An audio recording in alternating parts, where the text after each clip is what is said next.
Welcome back, everyone. This is episode 6 of Sharing the Brain. Today, we're super excited to invite another guest. But before we get to the introduction of our special guest, I want to introduce myself. I'm Steve Magadance. I'm a principal in a high school in San Antonio, and I work with, or have worked with, my colleague Stu Guthrie. Stu, take it. Hello, y'all. Thank y'all for coming back for episode 6.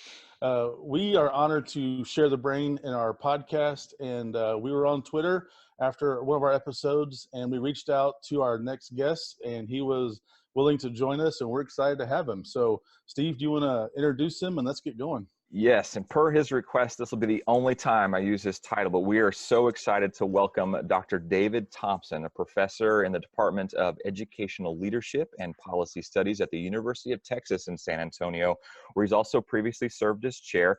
Dr. Thompson is an award-winning professor. In 2008, he was named the Outstanding Alumnus of the College of Education of Human Development at Texas A&M, and in 2015 and 16, he was named Advocate of the Year by the Texas Council of Professors of Educational Administration. Dr. Thompson has his PhD in educational leadership. He's also the author of more than 100 works in places that you may have heard of before, including West Education Law Reporter, the Journal of School Leadership, Educational Administration Quarterly, and Texas School Administrators Legal Digest. He's also the co-author of Professional Responsibility for Educators and the Texas Code of Ethics, currently in its second edition. Dr. Thompson, welcome to Sharing the Brain. Thank you very much. I'm honored to be here, and I hope there's enough in there to share for the next 15 minutes. Well, we were hoping that maybe you would tell us a little bit about some of your current work that you're excited about, that you're maybe even pursuing it at whatever stage it might be in. Sure. So my overall interest as a former teacher, coach, and administrator in the public schools when I got to higher ed about 26 years ago was education law. And that over the course of time has morphed into the issues of educator ethics and educator professional, educator professional standards. And over the last several years, that has again morphed into looking at the issues of educators who commit improper relationships with students. And so for those of you who are outside of Texas, Texas has experienced basically a 248% increase in the last 10 years of the number of investigations that the Texas Education Agency has opened into improper educator-student relationships. It's still a very small representation of all the educators in Texas, but even the rate of investigations per 10,000 has jumped from 2.62 in 2008-2009 to 8.27 rather in 2017-2018. And a couple of years ago, our legislature passed comprehensive legislation that was designed to stem this tide of improper educator-student relationships. And it's, for those of you outside the state, it's Senate Bill 7. Actually, for those of you inside the state, it's Senate Bill 7 too. So, and so as part of that, about 5 years ago, one of my former doctoral students and I started doing some work on social media policies in Texas. And then started building a database from scratch. And that got us invited, if you will, to testify before the legislature between 2016 and 2017 when they were holding hearings on what was about to become Senate Bill 7. And so fast forward now, about 2 years ago, we applied for a grant from the United States Department of Justice that would be administered through the Governor of Texas Office of Criminal Justice. And we found out in April of 2019 that we were awarded that grant. So it's a $301,000 grant that was supposed to have been funded December 1st of last year, but things being as they are, sometimes we were funded about the end of April 2019, but we couldn't actually expend funds until June 1st. So what was a 1-year grant period is now basically a 6-month grant period. The grant has two purposes. The first purpose is to build a comprehensive database of educators who have engaged in improper relationships with students or minors, which is more student and campus related. The other the other disciplinary code that we're looking at is educators who engage in sexual misconduct primarily outside of the workplace. And so we have now 27 years of data dating back to 1992 that we that anybody could request through a public information request. And really there's 4 parts of that database. First, we have the data goes back, as I said, to 1992. The first part of the database is we have a record of every educator who has been investigated for any type of misconduct the TEA sanctions certificates for. And so it could not, in addition, it's not just improper relationships, but it could be drug offenses, financial malfeasance, things like that. And then we have the second part of that is the employment database. So we know where the educator has been employed since, for those who've been investigated, we know their employment history. The third thing we know is their certification history. So we know whether they are traditionally certified, alternatively certified, for each type of certificate they've received. And then we have their classroom teaching database, because we have some theories about where risk factors may be, where it might be, what factors may be more predictive than others. And so we have that. So we are busily putting that together. My co-PI, and I should mention this, is Dr. Catherine Robert, who was a doctoral student of mine who graduated 2 years ago, and she was the former HR director in Comal ISD before coming to UTSA to work full-time. She's now a professor at UT Arlington. So so we've got the database side of that, and that is not going to be a publicly available database. We are not going to name names. We are really interested in looking at describing and predicting this phenomenon of educator sexual misconduct.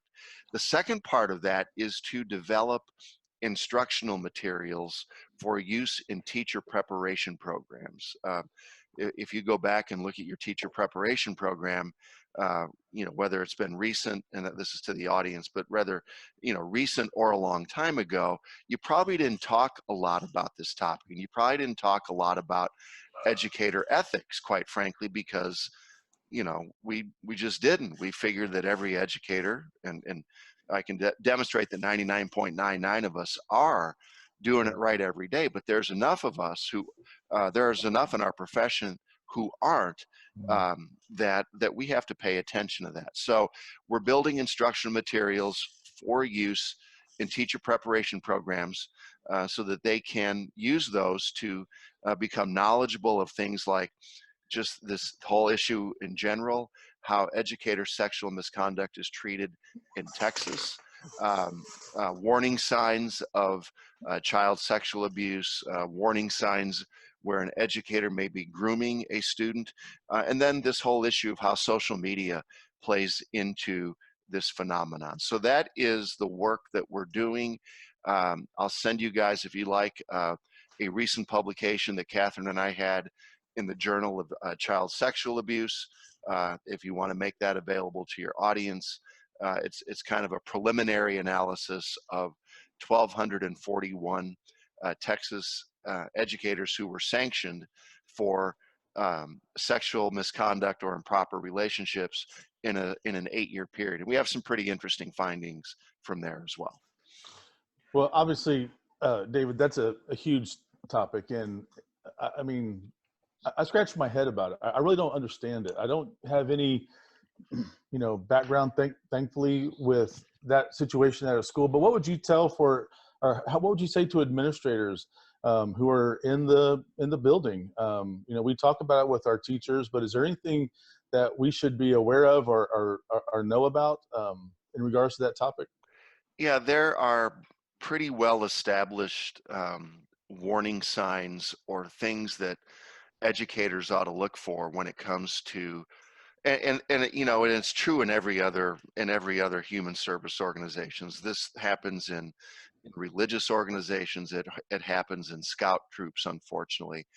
But if you see these warning signs, you should start to pay attention. And I actually have had those pulled up. But if an educator is spending an excessive amount of time alone with the student, if they're putting students in their car, if they're singling out students at the exclusion of others for favorable treatment, gift giving, educators who are hanging out with students that are trying to be cool beyond what the appropriate boundaries are. Those are kinds of things that we should pay attention to.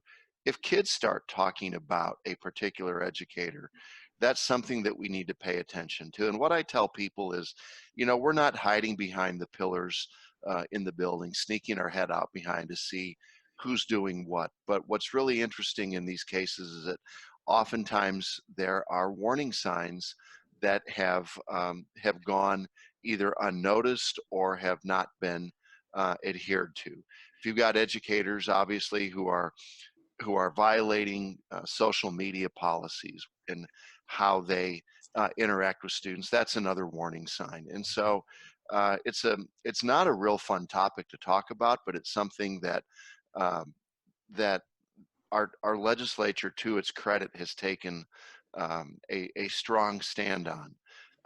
So those are the kind of things. If I'm an administrator, an educator who's in a car with a student sitting in the parking lot, I mean, though, that's an obvious sign of things that. But that's kind of what the literature says about that kind of issue.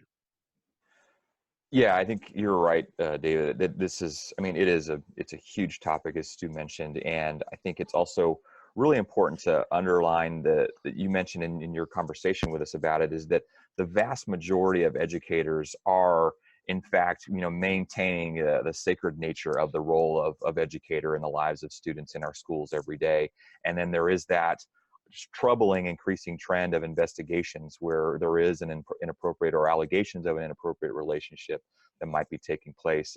And I think it's incredibly important and really heartening that you guys are working to help create curriculum and experiences for teacher preparation programs to try and curb some of those maybe outlier instances where someone may fall into a pattern of what you're describing. Yeah, the problem is that when these things happen, they obviously make the front page of newspapers, and what I tell our early career educators, there are enough people out to smear us as it is. Let's not give them any more reason to do so. Yeah. And you talked about social media, and Steve and I both, and I know you are too, David, are on Twitter, and we try to get our story out. And right. It's an old tagline, tell your story, before somebody tells it for you. And I know, and having been on Twitter with Steve for a number of years, we do that. We're sharing all these positive things. And I frankly find it disgusting that one out of, however many thousands is too many, but they're the ones that take the headlines away from the great stuff that's going on in our schools. It's a serious topic, and it's frankly, it's disgusting. It is, and let me reiterate again. In 2007, 2008, 2009, we just took the number of investigations. We've done this every year, divided by the number of total certified educators in Texas, paraprofessionals and professionals, and we're looking at 0.000262. Yeah. Investigations per 10,000. Okay. Now there's literature out there, and we should talk about this too. For everyone that gets reported, there may be 3 to 4 that don't. And so, but even if you multiply those numbers by 4, I wouldn't call it an epidemic. What I would call it is a trend that we need to pay attention to, because every kid deserves to come to school in an environment where it's safe and where they can flourish without having to worry about being subjected to something like this, even at the hands of a few educators. Sure. And you talked about trends right there, and it's obviously, it's a very small percentage. What trends do you see outside of your research for education Steve and I talk about this all the time. What's coming next? We always want to be thinking about, where we should be investing our own, intellectual interest, so to speak. What are the trends for education that you see it at your level? A lot of things. One of the things at the K-12 level is the increasing move toward privatization of public education. And I hope our public educators are paying attention to that. The more corporatization of public education, and that's not a surprise to anyone. At the higher education level, I think we're seeing increased competition for students, for example. If you put a circle around downtown, or draw a 60-mile radius around downtown San Antonio, we have, the last time I checked, 15 or 16 educator leadership preparation programs just in that radius. Wow. So there is an increased competition, and for leadership preparation, which is my area of interest, we've got some interesting things. TEA is starting to look, our Texas Education Agency is really starting to look at residency models again, or to try and, like we've had with your school district in Northeast, where people are trying to get people to go full time. So there's the swirling around of technology, the swirling around of what some would say is a glut of candidates who are being prepared for leadership preparation positions. There's just a lot of really interesting trends. So technology, competition, all those kinds of things for the student in higher education. As far as the topic that I'm working on, we've had some legislation passed in the 2019 session where now private schools have the same reporting requirements as public schools. We have some Senate Bill 7 increased the reporting requirements for superintendents and principals. So I think in this area, we're going to continue to see a trend in the number of investigations, just because the penalties for principals and superintendents who do not report are just our career ending. Very good. Yeah, I think that that's very interesting work to continue to be thinking about. I appreciate the idea that the responsibility for reporting and the burden of that reporting is falling very specifically on some roles in school districts in our state. And I'll reserve judgment of the positive or negative nature of that, but I think Right. that there's an economic idea of, if you can identify who is bearing the responsibility, do you increase then the accountability, the awareness of, in this particular area, those kinds of trends to, again, reduce or eliminate completely the experiences that students might have. So, I mean, it's important work, it's serious work, and sometimes it's hard to talk about, but I really appreciate, David, you coming on and giving us some insight and sharing with us some of the things that you're thinking about and working on. And I think we would really love to be able to share the literature that you mentioned, sharing with us, so that we can put it out for our audience, because I think you're right. As public educators, we also bear this responsibility to be accountable to those trends and to understand what is coming and how our profession continues to evolve, from the last 30 years to the next 30 years. It's important work to continue to participate in. Yeah, and I agree with you, Steve. Talking about it is the first step, and Right. leadership has to be out in front talking about it. And in school districts that I've worked with where they've had issues, it's where the leadership gets out in front and takes the lead on naming it and then working to rectify it where we've seen decreases in this kind of conduct. No, and we appreciate that, and we know we've worked with you before about the educator ethics, and something that we all need to not only talk about but take seriously. And one more thing before we have to wrap it up is I did wear my UTSA shirt today. I know, Dr. Thompson, you got yours on. You gotta, see, I think we missed it. Dr. Thompson, show us your UTSA gear. I know you got it proudly on there. Okay. We'll get that UTSA All shirt. right. Yeah, we'll get it on there. But we thank you for your time. We really do. It's a very serious topic, and we appreciate the work that you do, not only at the collegiate level, but also with us in K through 12, and very much. just being there to help us. Help us talk through these things, and we just appreciate what you do. It's an honor, and I appreciate being invited on to visit with you guys and your audience. I think it was the haircut. That's what really finally pushed us to the top, is we wanted to make sure. There are a select few of us who have the head shape that can actually pull this off. That is truth. That's right. All right, Steve, you want to wrap it up for us?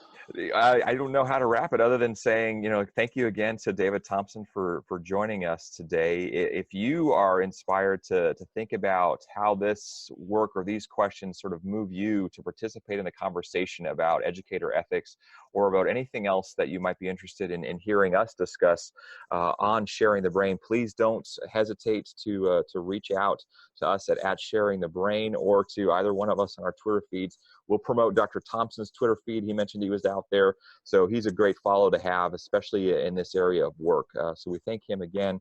Stu, thanks again. It's always a pleasure sharing your brain. Sure. Do you have the brain this week? I don't. I don't know what I did.